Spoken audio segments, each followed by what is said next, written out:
Tingnan mo yung mga pangit mong kwento about sa akin. Sa mukha mo lang din napupunta.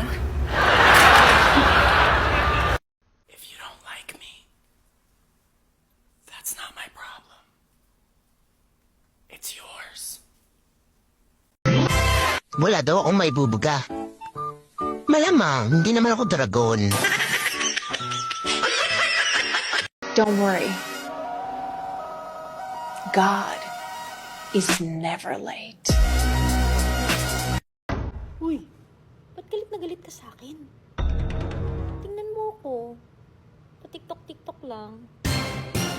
No friends? No problem. No girlfriend? No boyfriend? No problem. No cash? Big problem. Buti pa yung motor may preno, yung kayabangan mo wala.